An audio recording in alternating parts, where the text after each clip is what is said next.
खेड बस स्थानकासमोर बुधवार दिनांक 8 मे रोजी सायंकाळी 6 वाजण्याच्या सुमारास जोरदार राडा झाला। किरकोळ झालेल्या अपघाताचं पर्यावसन अक्षरशः राड्यामध्ये झालं। परिणामी अर्धा तास हा हाय व्होल्टेज ड्रामा बस स्थानकासमोर सुरू होता। यामुळे मोठी रहदारी देखील निर्माण झाली होती। पोलीस स्टेशनच्या नजीक अशी घटना घडली। काही वेळात पोलीस घटनास्थळी आल्यानंतर त्यांनी ही गर्दी पांगवली।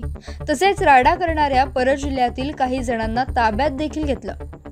सातारा जिल्ह्यातील मित्रमंडळांचा ग्रुप दापोली येथून पुन्हा साताऱ्याकडे जात असताना त्यातील एक इको गाडी बस स्थानकासमोर एका रिक्षा टेम्पोला घासली।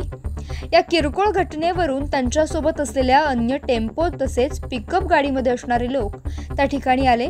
त्यातील काही लोक मद्यधुंद अवस्थेत होते।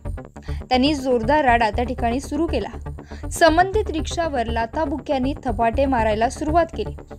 ही भांडणं सोडवण्यासाठी आलेल्या स्थानिक लोकांवरती देखील परजिल्ह्यातून आलेल्या त्या लोकांनी रुबाब दाखवायला सुरुवात केली।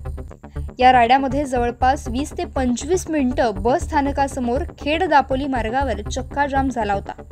वाहनांच्या रांगा पोलीस ठाण्यापर्यंत गेल्या। घटनास्थळी पोलीस धावत त्या ठिकाणी गेले, गर्दी पांगवली आणि राडा घालणाऱ्या परजिल्ह्यातून आलेल्या त्या मित्रमंडळींमधील काही जणांना त्यांनी ताब्यात घेतलं। मिळालेल्या माहितीनुसार सातारा जिल्ह्यातून ही सर्व मित्रमंडळी सुवर्णदुर्ग किल्ला दापोली येथे आले होते। त्यांच्या 7 ते 8 टेम्पो, महिंद्रा पिकअप, इको अशा गाड्या होत्या। ते दापोलीतून पुन्हा जात असताना खेडमध्ये या किरकोळ अपघातामुळे ही घटना घडली।